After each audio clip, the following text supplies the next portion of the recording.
nature of space that you operate in, I think your philosophy is more relevant, because if you are profit driven in this particular space that is more artistic and wants to give people some meaning, want to serve with intention, then in that case, if you are number driven, then I don't think you would be core to the business. Yeah, I don't think for Leafy Affair those two can exist in the same space.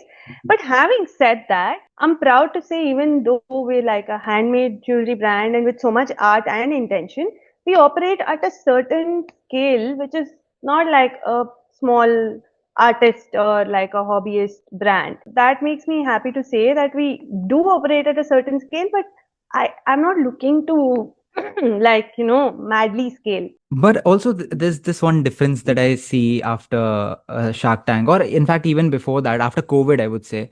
I'll just give you a context that why am I saying this? So I Mm-hmm. entered my college first year in 2020. So I was Okay. the first one to first year, and second year went into COVID, and my college was in Mumbai. So Hmm. going from a small city called Ratlam to a city of dreams that is Mumbai, you see a lot of things changing. And with the change of us from a small town to a big city, you also witness people recovering from a pandemic. Hmm. And that way things have changed a lot. People have started valuing themselves, their loved ones, their time a lot.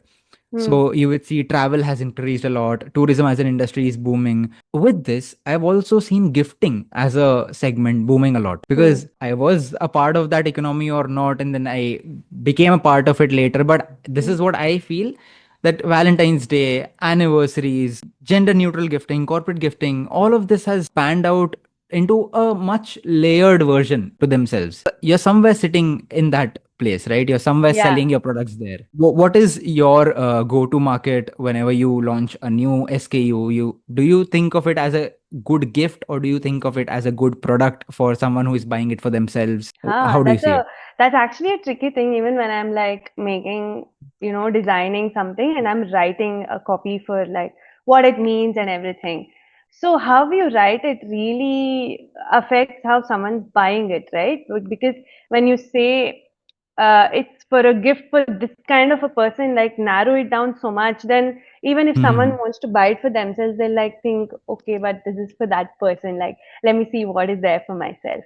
I kind of try to, like, whatever collection I do, I kind of go to a layer more like deeper, like as in I go deeper down and I make the collections for the meaning. So you associate that meaning whether with like another person or for yourself or a friend or a girlfriend or anybody or like even a mentor, it still should make sense. So that's kind of the angle that I go into. But some collections are very specifically like Valentine's Day collections are it's about the celebration of love. And again, I try to make it very inclusive for all kinds of love that exists, right? Like because I think these days Valentine's Day is not just limited to the romantic, intimate kind of relationship that you have with the opposite gender. There are so many different kinds of love. And there are people, I mean, single, like if you're single, the love that you have for yourself, or it's friendship, platonic relationship, situationship, and everything has a name and everything needs to be celebrated in whatever way they exist. I think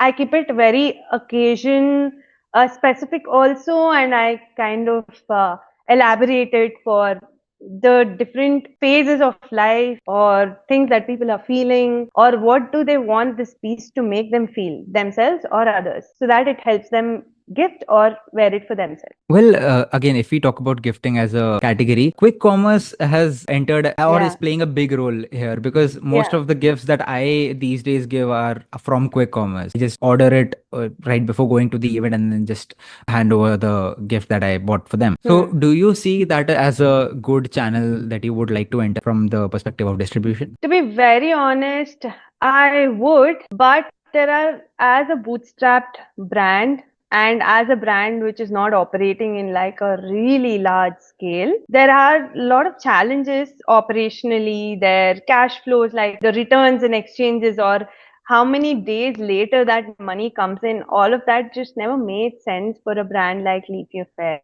for me. So as a result, we never hopped on the bus of quick commerce yet, but hopefully that becomes better, it becomes more easier for anybody to operate, in the quick commerce space, just like it is for e-commerce, then maybe yes, definitely it's a great channel. But again, I think I've been very conscious of how I operate, be it even the team size, like automate what is possible, but also not automate so much that your brand doesn't feel like, you anymore.